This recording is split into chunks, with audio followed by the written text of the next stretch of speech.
welcome to Turn the Page, the official podcast of the Syosset Public Library.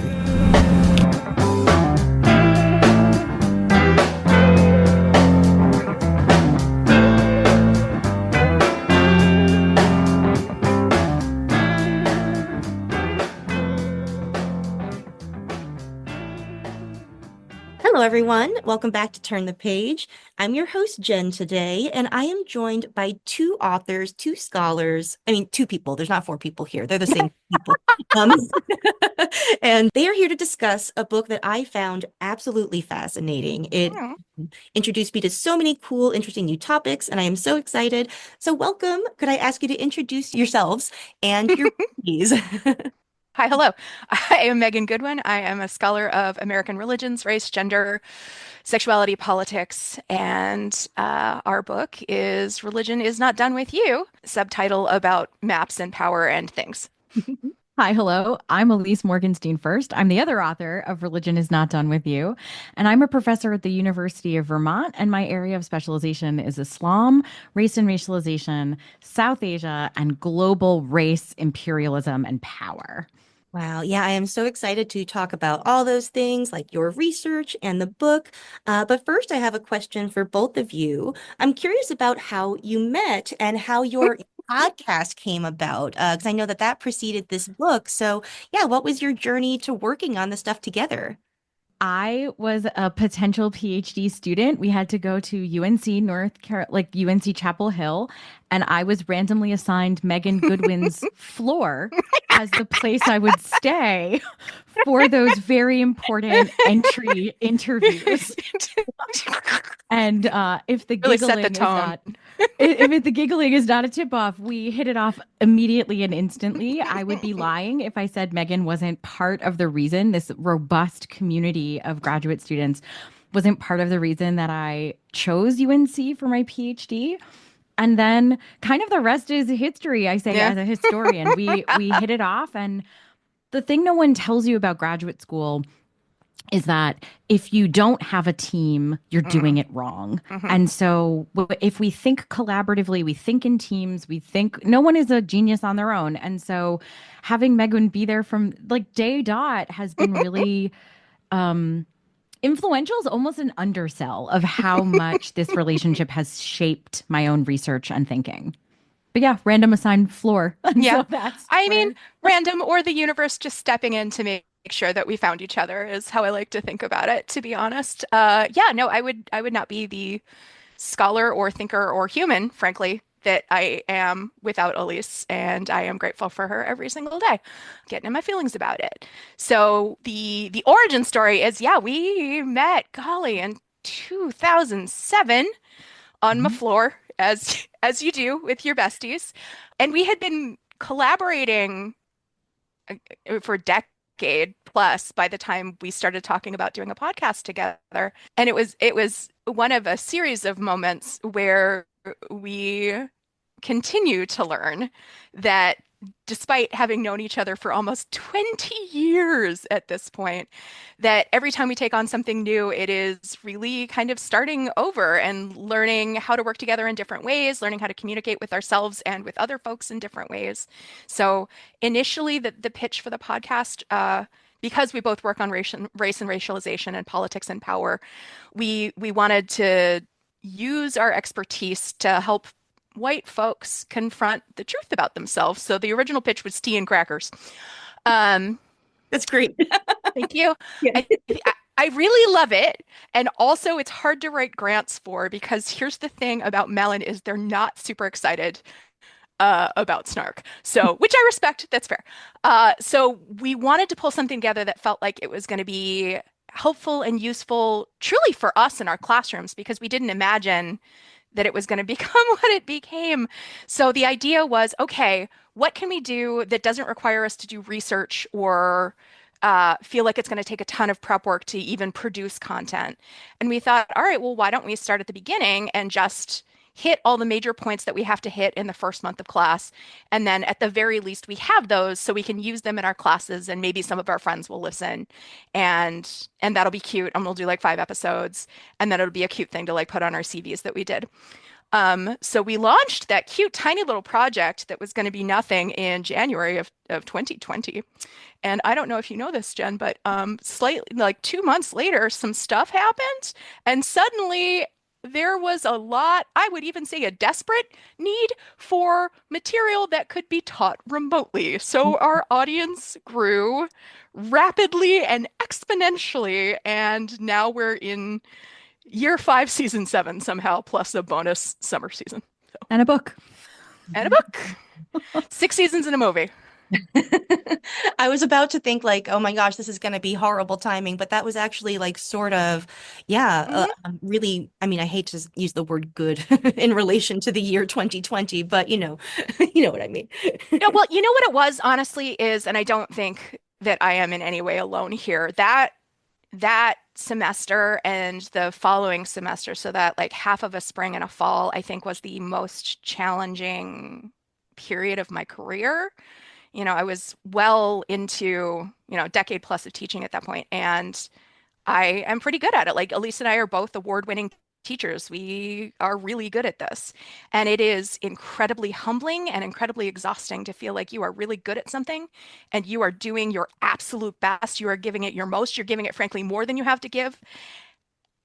And you don't feel like you're doing a good job, right? Like, because there is no doing a good job in a time of crisis. There's just doing what you can do. So to have folks come back to us and say, this show made their jobs easier. This show made it possible for them to connect with their students at a time when connection was really challenging.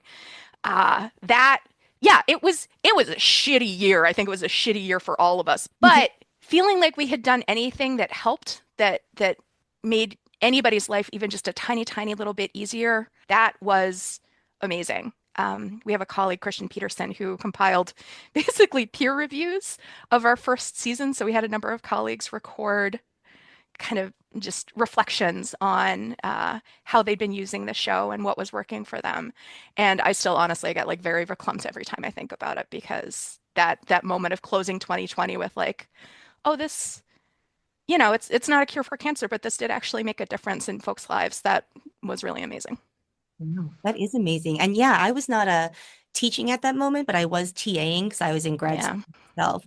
And watching, seasoned teachers, professors have to conceive of an entirely new teaching strategy, sort of like in a fortnight, it was like really fascinating and like very impressive.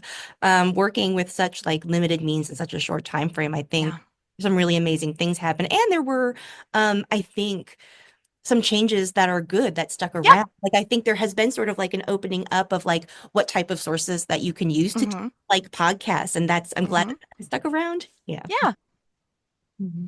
Cool. All right. So I've already gotten like very off course, so that's great. So another question before we get to the book. Could you both talk a little bit more about your particular areas of research and what you think that you bring to each other's works or perspective when you collaborate? So I work in Islamic studies, which is a huge field and does not just mean religious texts. It means anything that Muslims have touched or are part of. So that can be like what I do, Islamic history, specifically in South Asia, and especially under British rule. So the work that I've published before has been about rebellion and race, jihad, and the way British people use jihad, kind of like we do, as a label for hate and a label to homogenize Muslims into a legal category. I also work on nationalism and imperialism and how race shows up in our law. So I've got all of that going, and I think about religious hatred. So basically a stone cold bummer. Anything you are not supposed to talk about in polite company, that's what I'm doing. And I think what I bring to Megan is this sense of international and global connection, right? Like I am trained not in the United States. I do not do United States history, even though the United States shows up all the place because cultural imperialism and global war and American dollars. But I bring this kind of like, cool, it's good that you know what's going on in DC. Do you know how that impacted all of these other places around the world? And do you know how that DC moment was actually drawing on these things that come from London or Paris or like whatever. So I think that's our give and take. And in Religion is Not Done with You, I think Jenn, you could correct me if I'm wrong because I haven't read it recently, but we try to go every other chapter Yeah. of here's a domestic kind of chapter and here's the wide lens international chapter. And I think that's kind of what we do. Goodwin, Mhm. what's your expertise? Take I Jen's will. question. Okay, I will take this question.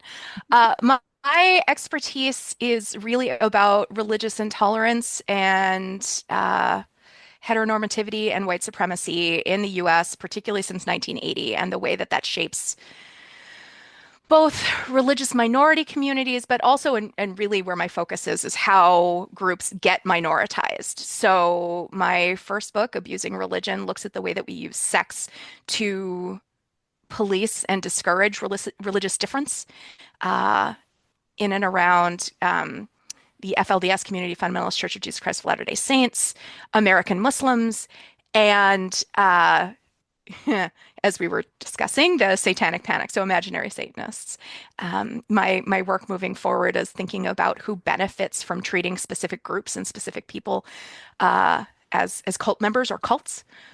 So everything from like People's Temple Jonestown, the Move bombing, through the way that Hindu nationalism is actually thriving in the US right now, even though we do a very poor job as Americans at paying attention to what's happening around the globe. Uh, and I think the conclusion of the book is going to be Disney and why isn't that a cult? So stay tuned. Cults Incorporated, the business of bad religion, coming at you sometime. Uh, I think Ilyse is absolutely correct in her assessment that like she provides both global scope and historic scope to the way that I was trained. And I think the thing that I want to add there is that she's also really good at helping me remember that when we're talking about social construction, the context really matters. It's so easy, particularly because of the way that the American Academy functions, to get into Americans think about it like this, so this is what's happening everywhere. And that's just not the case. Race and racialization are categories and power structures that happen everywhere. But racialization in South Asia is not racialization in the US. And that has been really beneficial, I think, to my own work. I think the flip side is that I am more intimately familiar with American history, with the role that white Christian supremacy specifically plays in both the US and in global context, because Ilyse pointedly and on purpose stays out of Christianity in terms of what it's doing, unless it can be avoided. I also think one of the strengths of our collaboration is that I am a very effective communicator when I want to be and when I've had enough sleep and taken my meds. So I think I have played a big role in like celebrating Ilyse's turn toward wanting to share her work more with the public and wanting to branch out and push herself into talking about topics where she's not as intimately and intensely trained, but she is absolutely qualified to comment because of the thinker that she is and the person that she is. So she didn't mention this, but I will. I think her next book is going to be on religion and adoption, which is not her training, but her training has prepared her and her life has prepared her to be a very smart and astute analyst and commentator on this, and I am really excited to see where her work goes next. And I'm really proud of her, and I love her. The end. That's beautiful. And that was so fascinating. I am, really, really interested in the ways that your specific areas of expertise sort of combine to tell a story that is like at once very specific to America, but also international in scope. Yeah. So moving to the book itself, the title is the second clause in a sentence that is repeated often throughout the book Mm-hmm. that I will paraphrase, even if you are not done with religion, Mm-hmm. religion is not done with you. Even Yep. if you are done with religion, I'm sorry, religion is not done with you. And yeah, could you, I know this is a huge idea and the point of the book, but could you begin to talk a little bit about why it is so important to understand religion, even if you yourself are not religious? Well, I think what we try to do in the book is make good on what the title is doing, which is threatening you. It The is title- warning. The title is a threat. It is a Yeah. warning. It is a red flag, Mhm, right? Like mhm. this is a we need to pay attention moment because in the United States, we are really good at making religion a personal and private decision. And as we talk about in the book, that has a lot to do with the history of Christianity and the imposition of the idea of Christianity that, like, when you have a personal relationship with God, that is all you need, or those like Protestant kind of ideals. And we kind of get that on everything. It's like, it is like my 7-year-old buttering his toast, right? Like we aimed for the slice, we got it everywhere, right? And so it's a threat because we can in the States, and I would say in Western Europe as well, we can pull the fleece over our own eyes and say, well, my religion is sorted. I'm Jewish. I go to synagogue. That is what I care about. I don't care what those folks down the way in this different synagogue or a different church or a different mosque are doing. Or I live in Vermont, one of the least religious states in the country, and I can listen to folks down the road say, I'm an atheist. Who cares about what those religious people are doing? And that's a really good way to lie to yourself. That's a really good way to gaslight yourself as a society because there is not a part of our law that is not imbued with religion. There is not a part of the way we tell time that is not imbued with specifically Christian religion, but religion. And so ignoring it, putting it in your head in the sand doesn't make it go away. That's a bad strategy for ostriches, and it's a bad strategy for those of us who want to understand the world we live in better. And so the threat of the title is pay attention, gang. We're like that guy on TikTok waving red flags. Like, if you didn't know it, you should know it. I want to show you how you should know it. In the immortal words of Christopher Wallace, if you don't know, now you know. Yeah. So, and I think it can really come off as, oh, frickin' egghead professors think their stuff is about, like, everybody should care about their stuff. And it's not that. Like, we're dorks and we care a lot about the stuff that we research. But also, this isn't just pedantic. The stakes are really high because what becomes possible when religion is private and nobody else's business is it makes it very easy and convenient and lucrative to ignore the way religion works in public and the way that religion shapes our institutions. So we can have people making arguments about public spaces that are saturated with Christianity, public monuments that are crucifixes or that are crosses. And we can have a Supreme Court that will say, that's an American cultural symbol. That's not.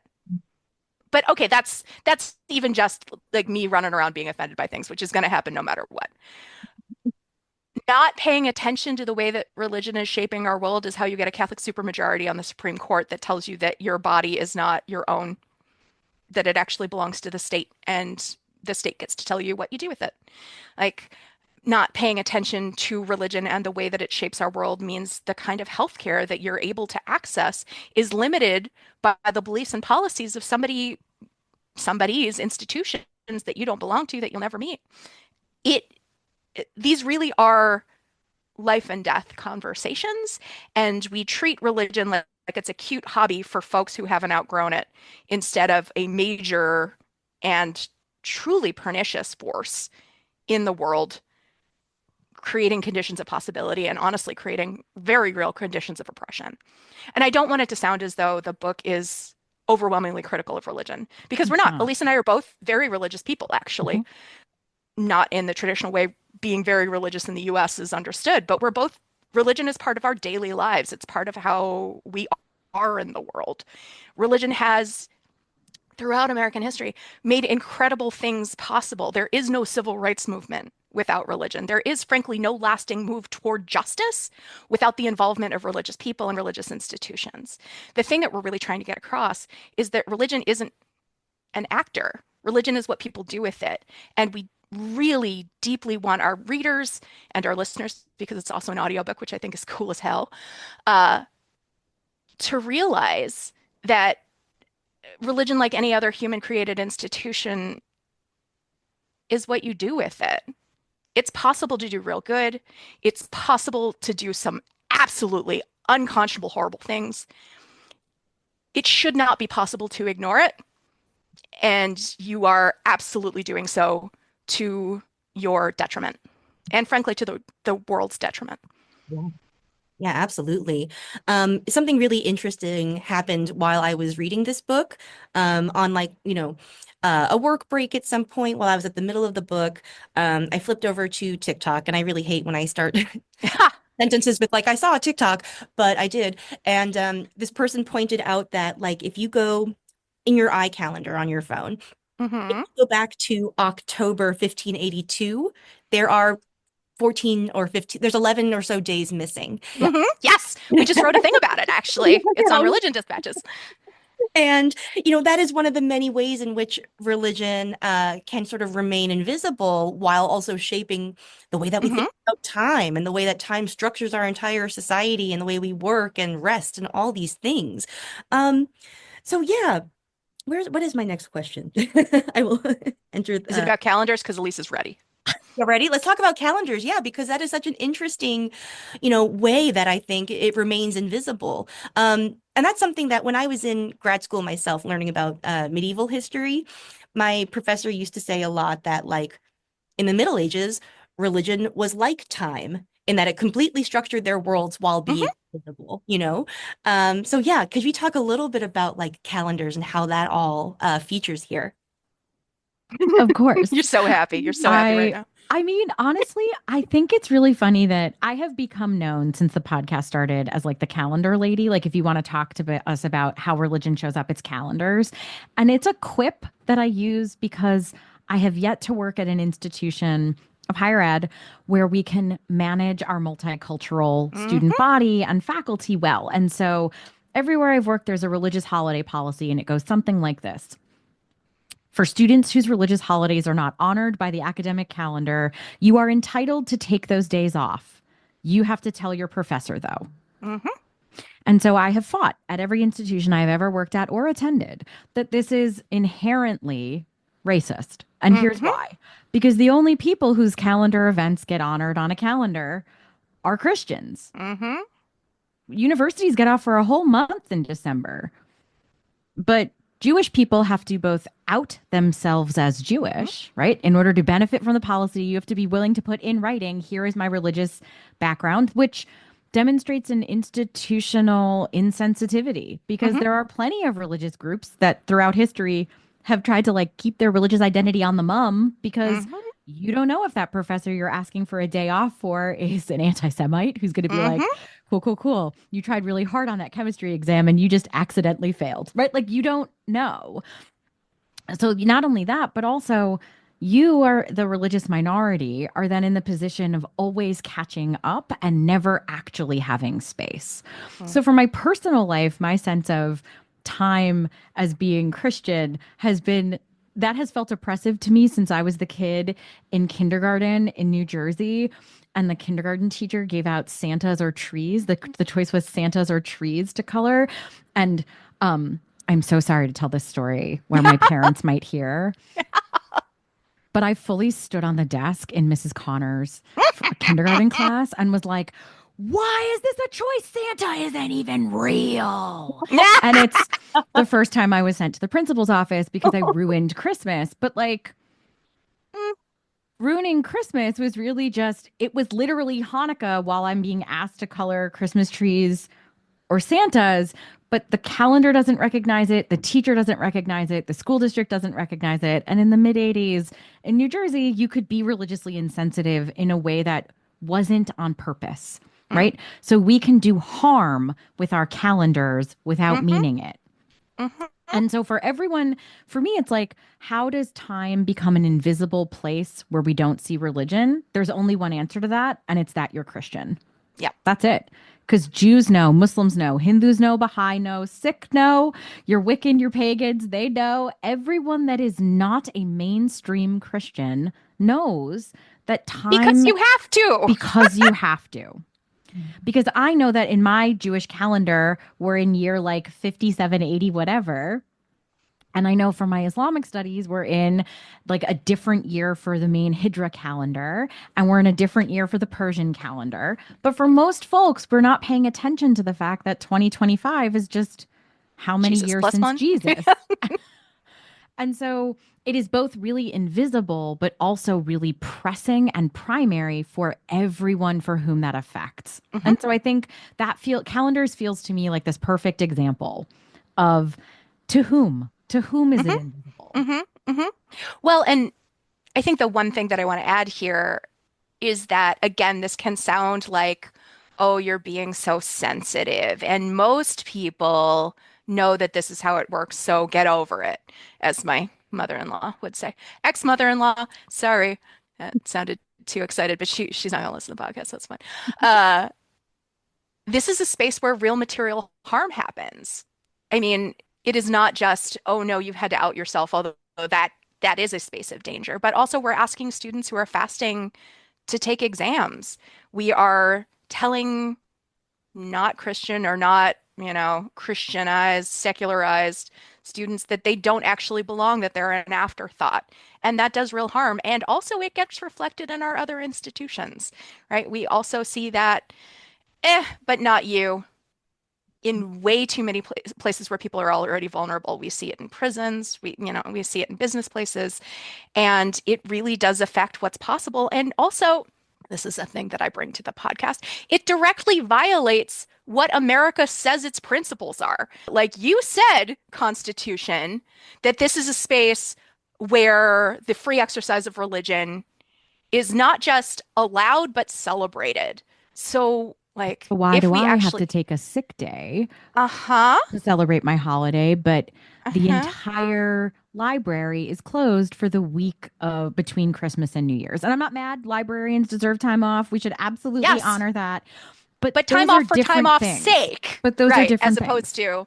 to baby Jesus was maybe kind of born here, but not actually, but we decided that he was. Time is fake.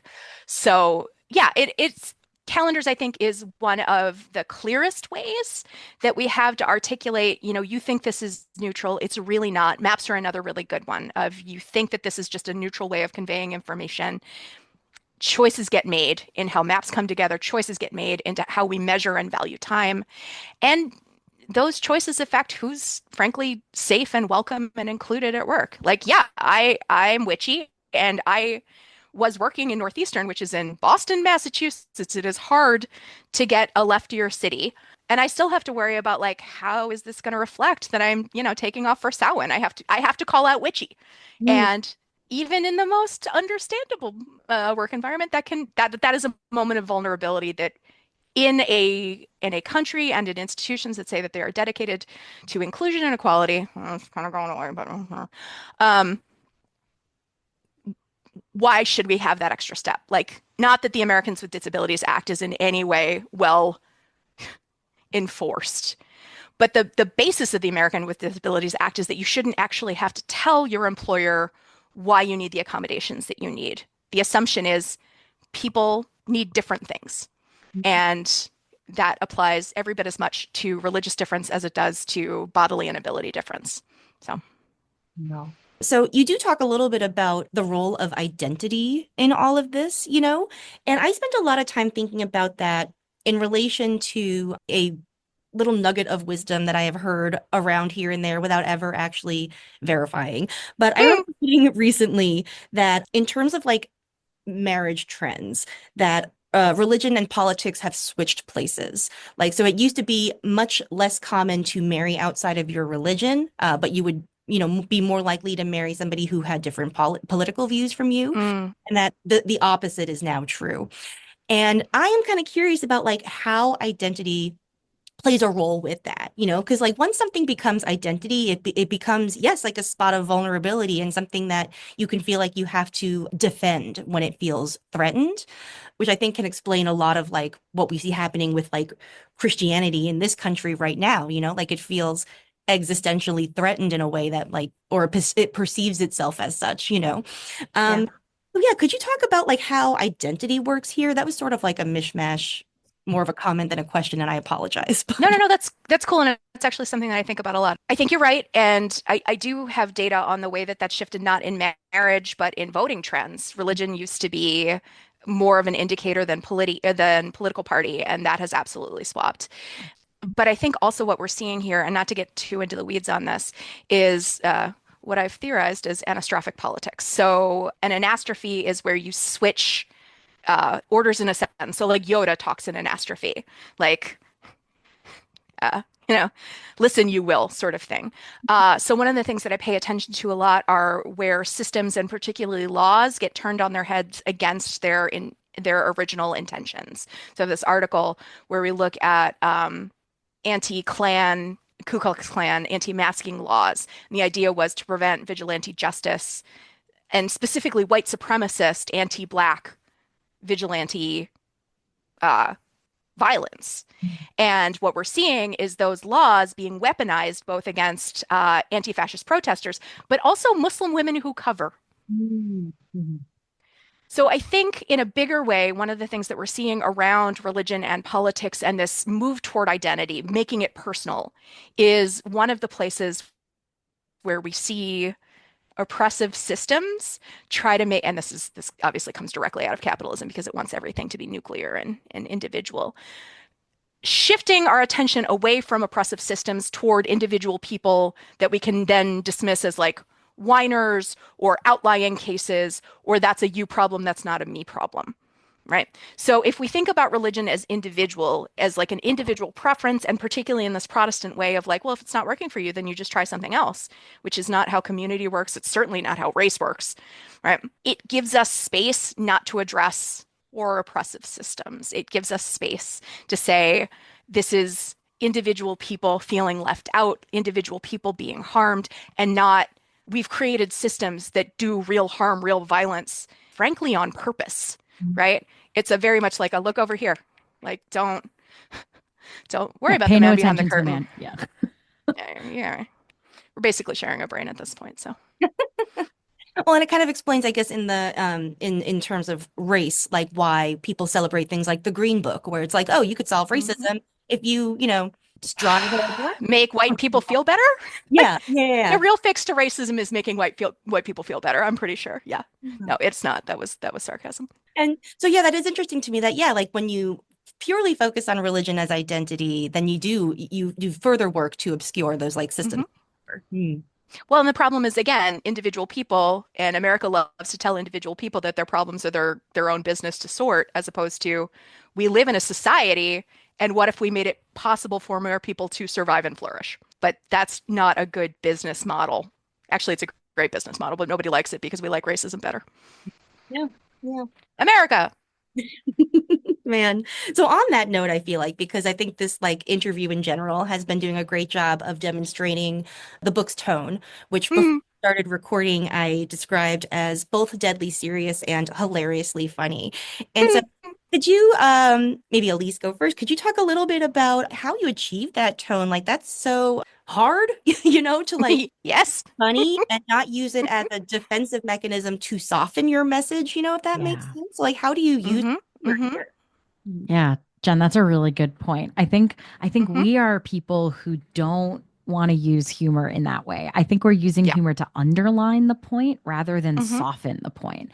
So the way we did it, there are two answers to this, and I'll give you a brief one for both. The first is the technical, which is we took a long time to figure out what we wanted the tone to be. We know how to write as ourselves. We knew how to sort a podcast script where literally we are speaking in our own voice. And so if something I wrote didn't feel like Megan, she would just change it on the fly because we're talking. And I'm a monster. Sure. But it took us a long time to figure out tone, like 9-10 drafts on one chapter where we were like, this is trash. This is trash. This is trash. This is trash. This, nope, still trash. And then like when we got there, we got there. And I think finding that balance was really just, as my partner would say, lots of practice. Like, how do you get there? You get there through practice. But I think the other thing is that we, both through the podcast and through teaching and through our own writing and through our own surviving, right? Mhm. Like we work on and have experienced all manner of traumatic stuff. But like I tell my students all the time, my students are always like, you must be watching this hard hitting documentary because I saw it and thought of you. And I was like, no, I watch exclusively reality dating shows because on my off time, I am off. Mhm. Because in the daylight, I am reading neo-Nazi comment sections, Mhm. right? I'm reading the last 300 years of hate and hate crimes. And so I'm not watching that newfangled documentary, not unless it's during work hours. Mhm. And so some of it is that we have developed over the last, 15, 20 years of talking about and communicating about things that are stone cold bummers, Yeah. both with our therapists and with our students. We've developed a way to do it that feels inviting. I tell my Mhm. students all the time that there are lots of days in my classes. I teach an entire class on religious hatred. Most of our class sessions should leave you in tears if Mhm. you are a functioning human person. Mhm. But I can't have my students crying every day because Yeah. then we will not, our bodies will say too much. We don't want to Mhm. listen. And so you learn how to be humorous through the darkness. And I'll do one more, which is I actually credit my own religious upbringing with that worldview. Mm. Like it is a stereotype, but it is true. Jews are funny because you kind of need a sense of humor. Otherwise, boy howdy, we are not going to make it. And so I think those sociocultural pieces of my personal life, but also Mhm. practice together, practice apart, and really an innate, I think we share this innate and cultivated Mhm.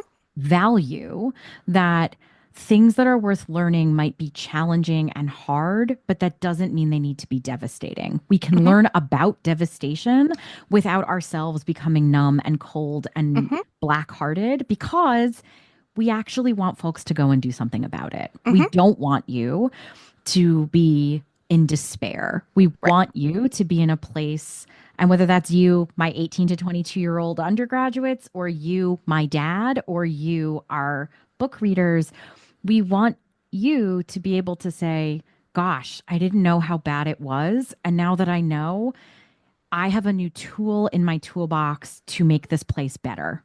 Mhm. Yeah. Miriam Kaba says hope is a discipline, and I think about that every single day. And I think that being able to find the absurd, to find the ridiculous in things that could very easily make us want to lie down in the road and just never get up again is both a strategy of resistance and a commitment to survival. And I think we take that very seriously. I think the podcast, I think the book, and I think our work in general is what one of our favorite drag queens, Alaska, would call a very serious joke. We work on some of the absolute most horrible things that people do to one another. And it is important that people know about that, but it's also really important that they know about it in a way where they feel empowered to actually make change and address the issue. Um, it's also, quite frankly, it's a pedagogical strategy. One of the most effective forms of public communication and certainly forms of teaching is the, hey, did you notice you might have thought this, but actually that? And if you can do that in a way that actually physically makes your body feel good, you're laughing, it sticks with you in a different way. It just does. And I'll be honest, I don't think I was doing that deliberately when I started. I think as Ilyse points out, both of us developed this very much as a survival strategy early on. But it is the most effective strategy I think we as a team have, and it's one of the things that really sets the book apart and our work together apart because it is very hard to achieve that balance. But I feel like we've done a really good job with it. Absolutely. It is such a pleasure to read while also presenting you with things that, hit you with the full impact of their Hmm. disturbingness. But like as somebody who myself has like a really ingrained defensive humor thing where like anytime Hmm. I like begin to get vulnerable, like I am going to turn it into a joke. Like Hmm. I can tell the difference when like humor is trying to soften something or when it is like providing the Mm. contrast, like light to dark in order to really throw it into contrast, like if that Yeah. makes sense. So like I think, yeah, the book just does that so beautifully. And Thank yeah, you. thank you so much for making the time to Of talk to course. me. It's really delightful. Again, library kids forever. It was So thank you our so much for having pleasure. us. Yeah, we love libraries. Yes. Love to hear it. Thank you so much. Listeners, it's now your turn. Please go check out Religion is Not Done with You, or The Hidden Power of Religion on Race, Maps, Bodies, and Law. It is out in the world right now, Mhm. at Ford and as you hear this. So please head to your favorite bookstore, library, wherever you like to go for Yay. books. Yay! All right, it is now time to close this chapter. It's time to close this chapter of Turn the Page. Join us for the next episode.